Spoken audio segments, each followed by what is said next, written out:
우리 교회는 해마다 4월과 10일을 두 번에 걸쳐서 성례식을 거행합니다. 오늘 학습을 받고 세례를 받고 또 입교를 하고 유아세를 받은 모든 분들을 축복하고 사랑합니다. 이 의식은 예수 믿는 사람들만이 누릴 수 있는 특권입니다. 우리는 이렇게 세례를 받는 것으로 우리가 끝나는 것이 아니라 이제 본격적으로 예수를 믿는 삶을 살아가게 되는 것입니다. 세례를 받는다는 것은 공적으로 내가 공회 앞에서 나는 이제부터 예수를 믿고 예수를 믿는 사람으로 살 겁니다 라는 고백을 사람들 앞에 하는 겁니다. 사람 앞에 하는 것이 아니라 하나님 앞에 또한 하는 것입니다. 이것이 얼마나 중요한 고백인지 모릅니다.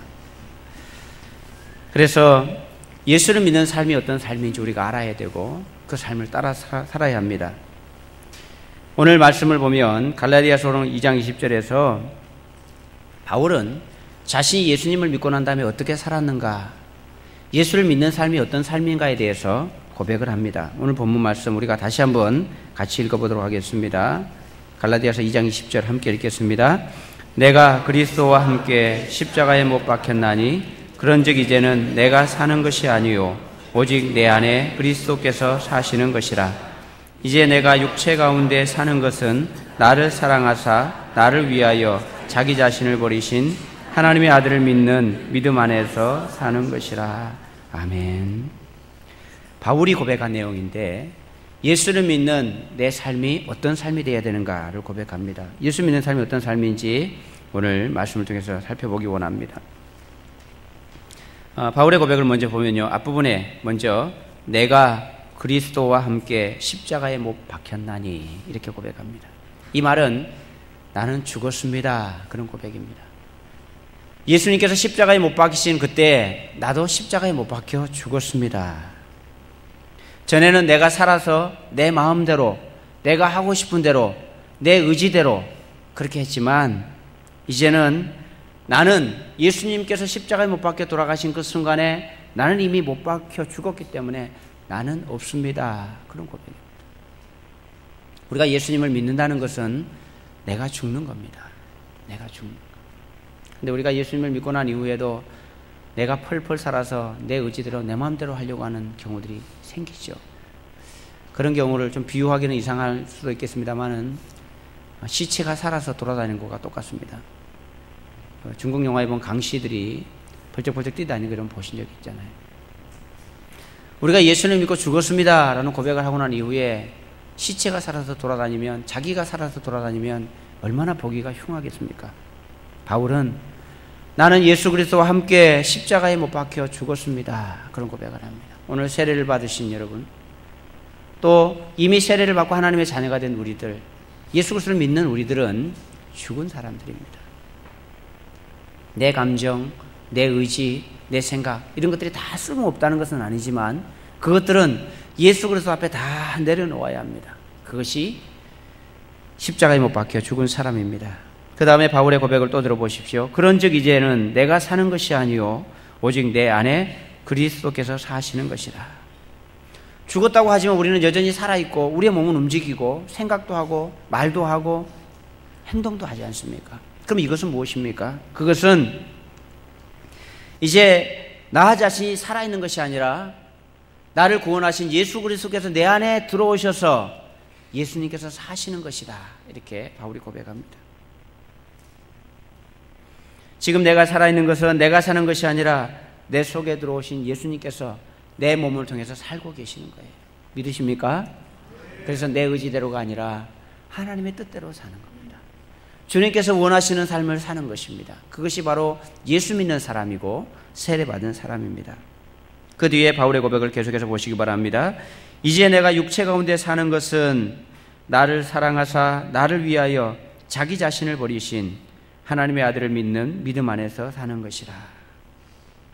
예수님께서 나를 대신해서 돌아가셨기 때문에 나는 죽은 걸로 치고 이제는 예수님께서 내 안에 들어오셔서 내 삶을 통해서 예수님의 삶을 대신 사는 삶, 그것이 바로 믿음의 삶입니다. 한마디로 정리하자면 살기는 내가 살고 있는데 이 삶은 나를 위한 삶이 아니라 주님께서 원하시는 삶, 주님께서 기뻐하시는 삶을 사는 사람이 바로 믿음의 사람이다. 그런 의미겠죠. 여러분, 예수를 믿는다는 것은 일반 삶과는 다릅니다. 내 안에서 내가 사는 것이 아니라 나는 죽었고 예수로 사는 것이기 때문입니다. 그래서 그 삶은 특별합니다. 여러분, 예수를 믿는 삶은 특별한 삶입니다. 예수를 믿는 삶을 다른 말로 표현하면 기적의 삶, 초자연적인 삶을 말합니다. 생명의 삶을 공부하신 분들은 알겠지만 초자연적인 삶을 산다라고 할 때 우리는 초자연적인 삶을 산다 그러면 대단한 기적, 또 병 고치는 능력, 또 남들이 할 수 없는 것을 하는 그런 것들을 초자연적인 것이라고 말할 수 있습니다. 그것도 물론 초자연적인 것입니다만은 그런 것만이 아니라 초자연적이다라는 말은 자연을 초월한 거잖아요. 자연스럽지 않은 것이 초자연적인 삶입니다. 어떤 것이 있을까요? 누군가가 나를 괴롭히고 나를 못 살게 굴어요. 그러면 자연스러운 건 뭐겠습니까? 나도 그 사람을 괴롭히고 못 살게 굴어야 자연스러운 거잖아요. 예수를 믿고 보니 나를 못 살게 굴고 괴롭히는데도 불구하고 그 사람이 미운 것이 아니라 그 사람이 긍휼히 여기는 마음이 내 속에 생기기 때문에 복수하고 싶은 마음이 없습니다. 그 사람이 미워야 정상인데 미워지지 않은 거예요. 나를 모함하고 해를 끼친 사람이 있다면 그 사람을 용서할 수 없어야 자연스러운 것인데 그 사람이 용서가 되고 불쌍히 여기는 마음이 생깁니다. 그러니 초자연적인 것이죠. 사랑할 수 없는 사람을 사랑하고 용서할 수 없는 사람을 용서하게 되는 것, 그것이 바로 예수를 믿는 삶입니다.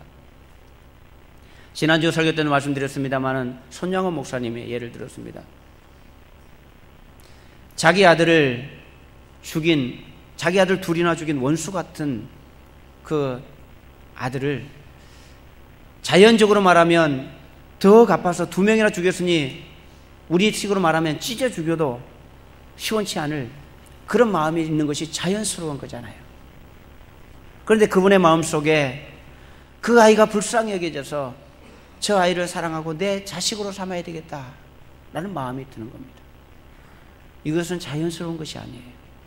손양호 목사님이 특별한 분이기 때문이 아니라 그의 마음속에 예수 그리스도가 들어가시니까, 예수 그리스도로 사니까 사랑할 수 없는 사람을 사랑하게 되는 초자연적인 삶을 살게 되는 것입니다. 그것이 바로 예수를 믿는 사람입니다. 그것이 어떻게 가능합니까? 어떻게 초자연적인 삶을 사는 것이 가능합니까? 그것은 내 안에 들어오신 예수님께서 나에게 그 힘과 능력을 주시고 그 마음을 주시기 때문에 가능한 것입니다. 하나님께서 지혜를 주시니까 내게 없던 지혜가 생겨나고, 내 안에는 본래 사랑이 없는데 예수 그리스도께서 갖고 계신 그 사랑이 내 안에 충만하게 차 있으니까 다른 사람을 사랑할 수 있게 되는 것입니다. 그런 삶이 예수님을 믿는 사람의 삶입니다. 그것이 그리스도인의 삶입니다. 오늘 보면 마지막 부분을 보면 믿음 안에 사는 것이라 이렇게 나와 있습니다. 우리가 예수를 믿고 주님께서 우리 안에 사는 것은 믿음 안에 사는 것이다 이렇게 나와 있는데, 믿음이라는 말은 기댄다 그런 뜻입니다. 기댄다, 의지한다 그런 뜻이죠. 즉 나를 위하여 자기 몸을 버리신 하나님의 아들을 기대서 그분을 의지해서 살아가는 삶이 바로 믿음의 삶입니다. 내가 나를 의지하면 초능력이 나타나지 않습니다. 초자연적인 삶을 살 수 없습니다. 내가 나를 의지하고 나의 생각대로, 나의 의지대로, 나의 힘으로 살려고 하면 그 삶을 살아낼 수가 없습니다. 그러나 주님을 의지할 때는 초자연적인 삶을 살 수 있는 능력이 우리 가운데 주어지는 것입니다. 하나님이 부어주신 그 능력은 우리가 주님을 얼마나 의지하는가에 따라서 결정됩니다. 주님을 의지하면 의지할수록, 그분을 붙들면 붙들수록 우리 안에서 그 능력이 더 커지는 것입니다.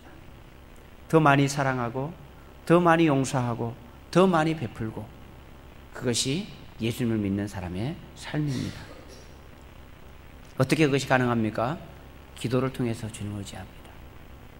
우리가 기도를 한다는 것은 주님을 의지한다는 거예요. 기도를 통해서 하나님을 의지하고 그분의 능력을 우리 안에 받아들이는 것입니다. 그 능력으로 살 때 주님께서 기뻐하시는 삶을 우리가 살 수 있습니다. 우리는 때때로 우리 스스로를 생각하면서 내가 좀 힘이 있었으면 좋겠고, 내가 좀 능력이 있었으면 좋겠고, 내가 돈이 많았으면 좋겠고, 내가 권력과 명예가 컸으면 좋겠고, 그런 마음이 있잖아요. 그것이 여러분 결코 나쁜 것은 아닙니다. 그러나 때때로는 오히려 그것이 우리에게 복이 아니라 저주가 될 수 있다는 사실을 아셔야 합니다. 똑똑하고 능력이 있고 가진 것이 많은 사람은 하나님을 잘 의지하지 않습니다. 왜냐하면 자기 능력으로 살만 하거든요. 자기 스스로 할 수 있다고 생각하기 때문에 하나님을 의지하지 않습니다. 그런 사람은 하나님의 초자연적인 삶, 하나님의 우리 가운데 부어주신 그 능력을 경험할 수가 없어요. 그들은 다른 일반적인 사람들보다는 조금 더 나은 삶을 살 수 있을 것입니다. 돈도 많고 능력도 있고 똑똑하고 권세도 있고 하기 때문에 조금 나은 삶을 살 수 있을지는 모릅니다만은, 그러나 하나님께서 주시는 삶을 살 수는 없어요. 사랑하는 성도 여러분, 그리고 오늘 학습과 세례를 받으신 여러분, 우리는 다 예수를 믿는 사람입니다. 예수를 믿고 살겠노라고 이 자리에서 고백한 사람들입니다. 그렇다면 우리의 삶은 바울과 같은 삶이 되어야 정상일 것입니다. 근데 우리가 잘 그렇게 못하잖아요. 하루아침에 되는 건 아닙니다. 주님을 더 가까이 하고 더 의지하고 더 믿음으로 나갈 때 점점 우리의 삶 가운데 하나님의 영역이 커지고 하나님의 은혜가 커지게 될 것입니다. 그런 삶을 사는 복된 성도들 되기를 주님의 이름으로 축복합니다. 이 말씀을 우리의 말씀으로 받으면서 우리 한 번 더 갈라디아서 2장 20절 말씀을 함께 봉독하고 말씀을 마치도록 하겠습니다. 함께 봉독합니다. 내가 그리스도와 함께 십자가에 못 박혔나니 그런즉 이제는 내가 사는 것이 아니요 오직 내 안에 그리스도께서 사시는 것이라. 이제 내가 육체 가운데 사는 것은 나를 사랑하사 나를 위하여 자기 자신을 버리신 하나님의 아들을 믿는 믿음 안에서 사는 것이라. 아멘. 기도합니다. 하나님 아버지 감사합니다. 오늘 갈라디아서 2장 20절에 이 바울의 고백이 우리의 고백이 되기를 원합니다. 그 고백으로 우리의 삶을 살아가기 원합니다. 하나님, 우리의 힘과 우리의 능력을 의지하고 사는 것이 아니라 내 속에 찾아오신 나를 구원하셔서 또 사랑으로 나를 안아주신 그 예수 그리스도를 믿는 믿음 안에서 믿음의 행보를 따라 살아갈 수 있는 귀한 성도들 되도록 인도하여 주옵소서. 그리하여 나의 힘이 아닌 하나님의 능력으로 하나님 힘으로 살아갈 수 있도록 동행하여 주옵소서. 특별히 오늘 학습을 받고 세례를 받고 유아 세례를 받고 입교를 한 사랑하는 주의 백성들을 기억하여 주시고 이들의 심령 가운데 평생토록 떠나지 않는 하나님의 나라가 이들 속에 풍성하게 임하여 주님을 붙들고 살아가는 거룩한 삶이 되도록 역사하여 주옵소서. 예수님의 이름으로 기도드립니다. 아멘.